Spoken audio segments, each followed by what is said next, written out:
Selamat pagi, salam sejahtera untuk kita semua. Perkenalkan, nama Ibu Ati Elizabeth SPD sebagai guru BK di SMA Negeri 2 Bengkayang.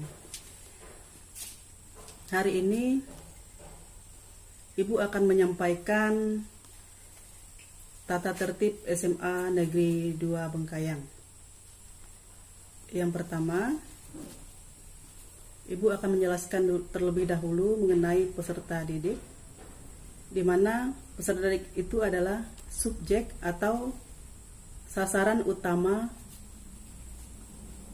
diproses agar mengalami perubahan sikap, perilaku, pengetahuan, dan keterampilannya mempersiapkan diri di masa depannya. Setelah itu, Ibu akan menjelaskan juga pengertian tentang tata tertib. Pengertian tata tertib adalah penataan atau pengaturan setiap bagian dalam suatu sistem agar bisa berjalan sesuai dengan prosedur untuk mencapai suatu tujuan. Berikutnya Ibu akan menjelaskan tata tertib siswa, yaitu pada bab 1 mengenai tentang kehadiran. Nah, di sini pada bab 1 terdiri dari 3 pasal, di mana pasal 1 ada ayat 1 sampai 5, kemudian pasal 3 ayat 1 sampai 2. Jadi yang pertama itu pada bab 1 mengenai kehadiran.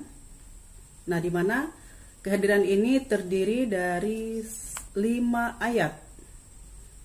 Di antaranya siswa wajib hadir 15 menit sebelum masuk pelajaran pertama. Itu yang Ibu ambil dari kelima ayat ini. Yang tadi pasal 1, sekarang pasal 2.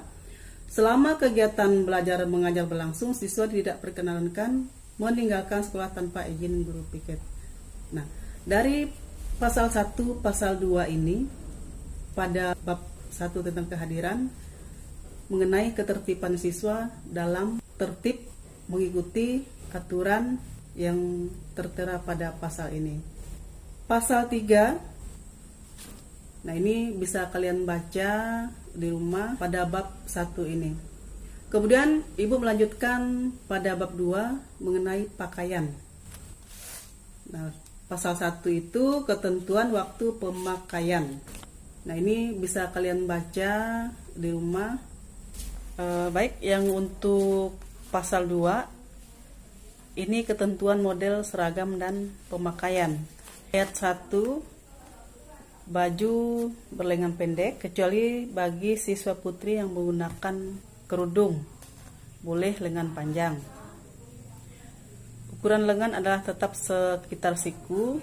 Untuk yang ayat 2, baju putih celana panjang abu-abu bagi siswa yang putra. Baju putih rok panjang abu-abu bagi siswa yang putri. Baju seragam putih harus dilengkapi dengan atribut yang meliputi nama siswa, lambang OSIS, lokasi sekolah, dan 1 buah kantung di dada sebelah kiri. Ayat 3, baju seragam sekolah dikenakan dengan cara dimasukkan ke dalam celana panjang ataupun rok. Ayat 4, rok tidak boleh menonjolkan bentuk tubuh dan di atas lutut. Ayat 5, panjang rok hingga mata kaki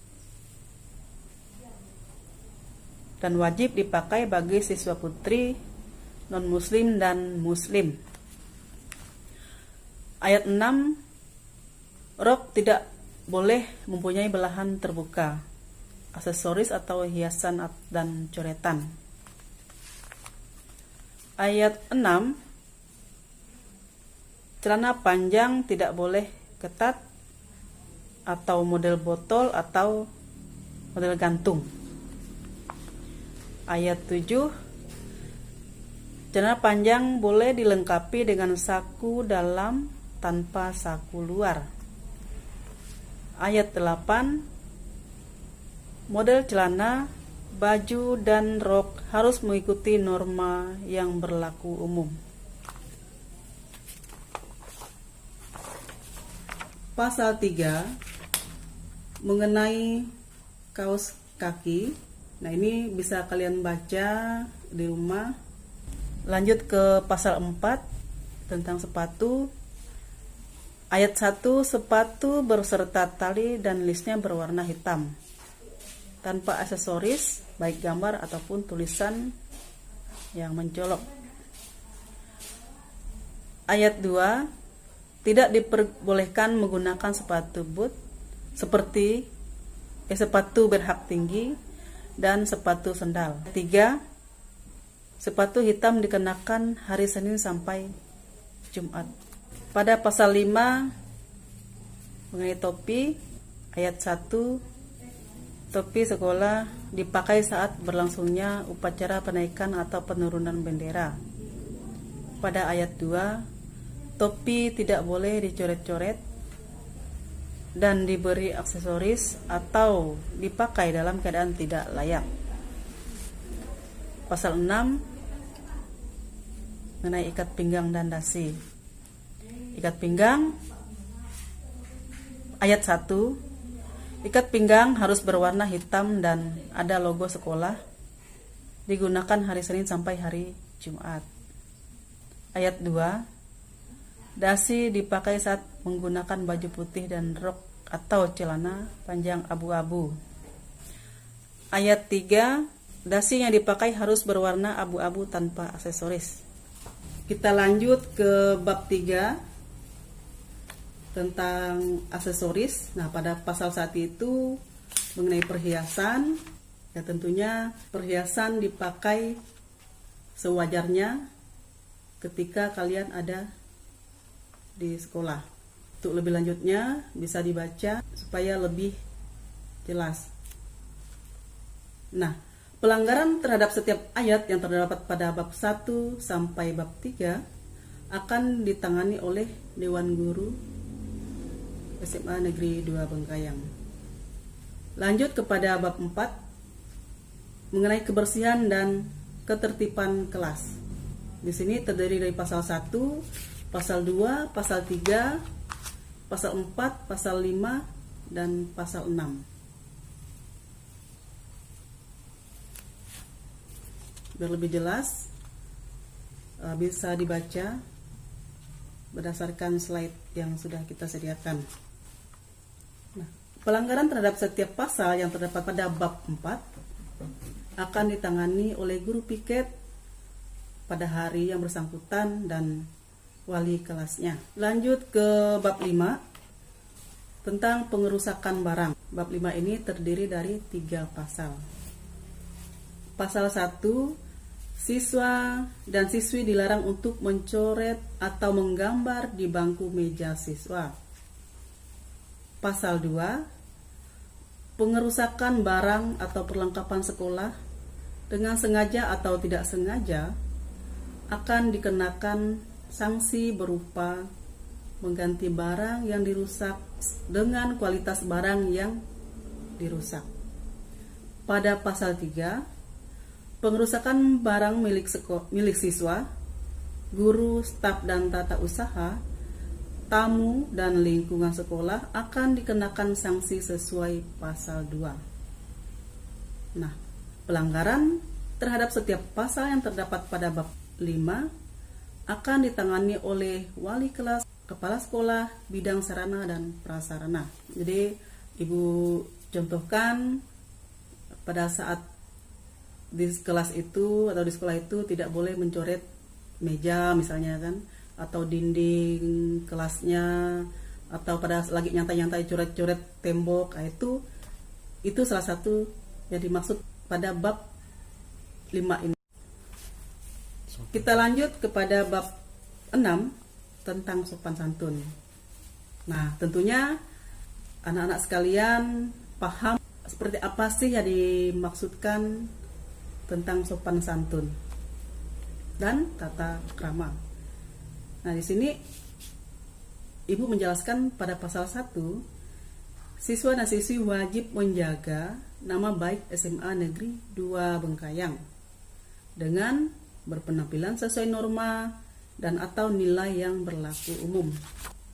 Pasal 2, siswa dilarang merokok, mengkonsumsi minuman keras di lingkungan sekolah, baik saat kegiatan belajar mengajar maupun di luar jam sekolah. Pasal 3, siswa dilarang melakukan tindakan pemalsuan tanda tangan pada saat surat izin atau pada buku rapot.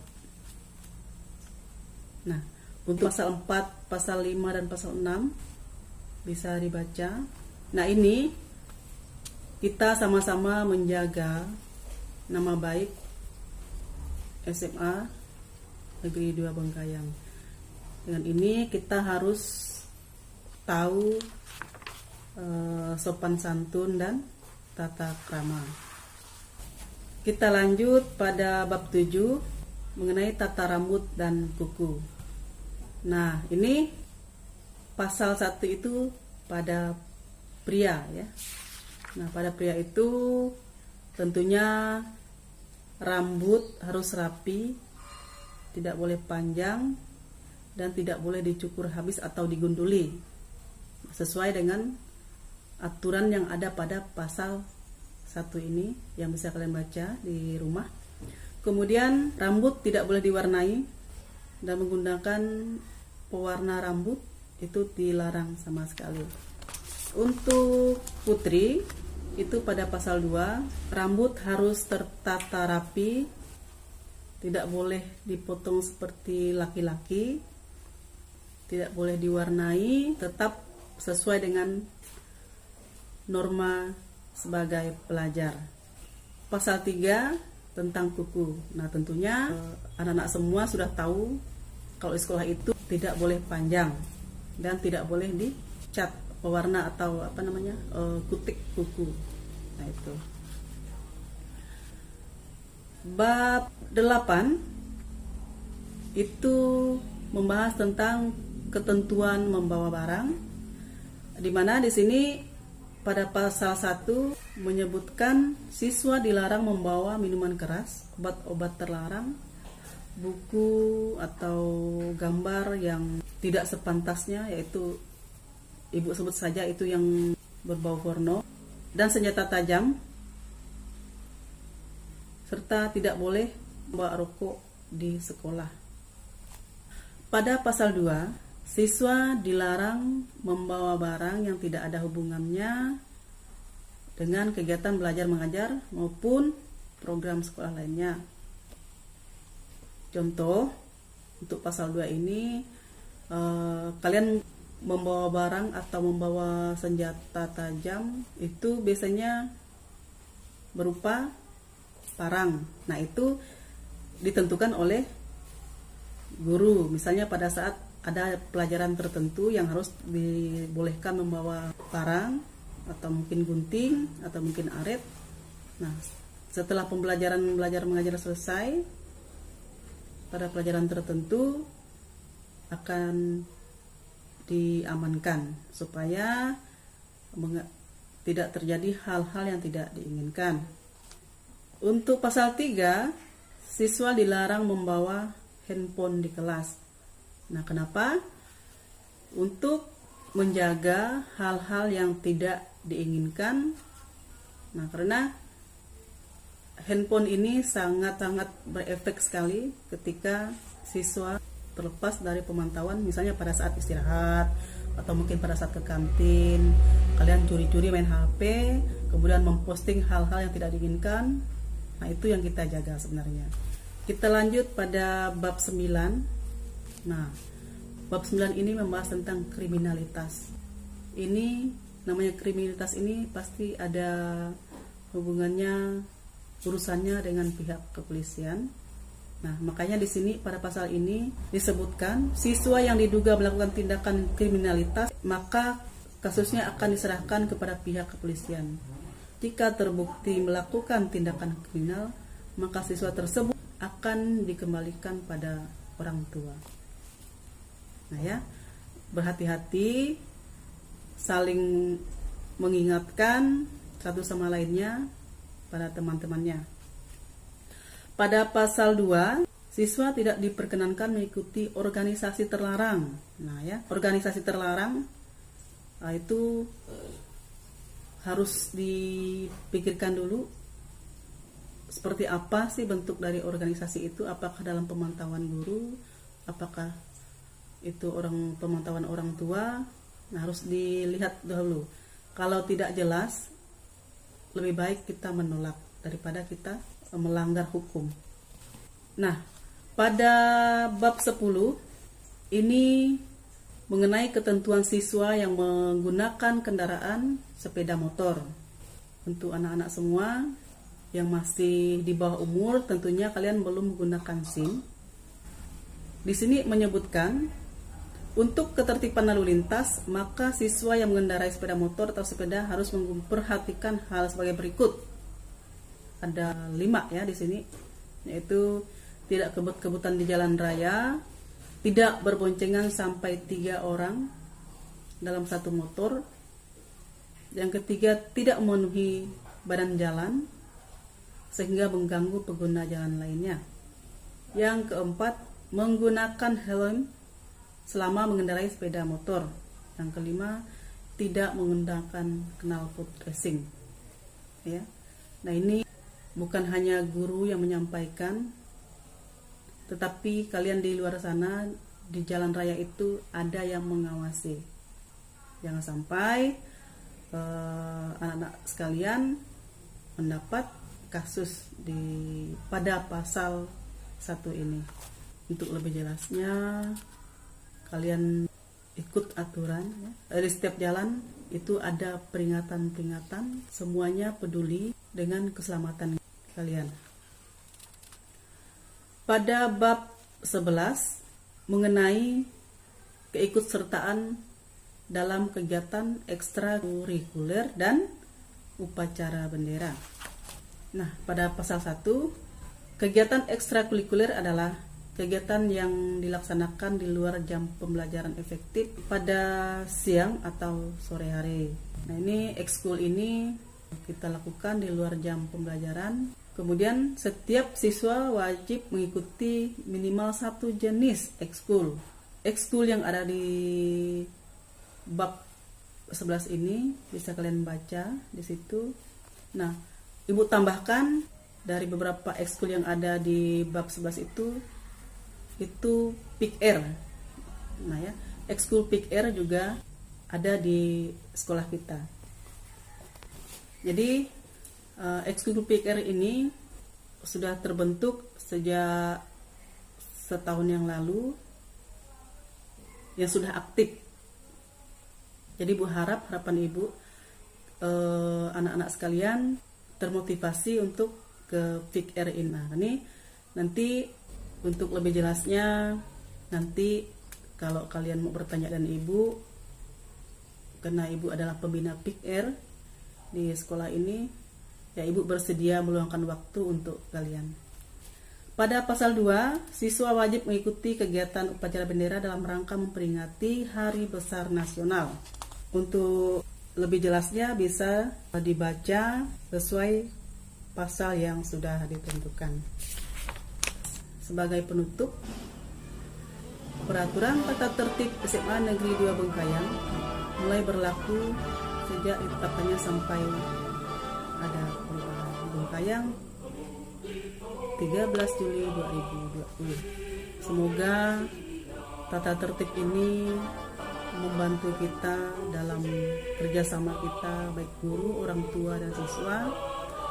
Tujuannya untuk menjaga, untuk menumbuhkan apa yang diharapkan dari beberapa pembahasan pada tata tertib ini, dan kemudian juga kita sama-sama menjaga nama baik SMA Negeri 2 Bengkayang. Akhir kata, Ibu ucapkan terima kasih dan salam sejahtera untuk kita semua. Selamat siang.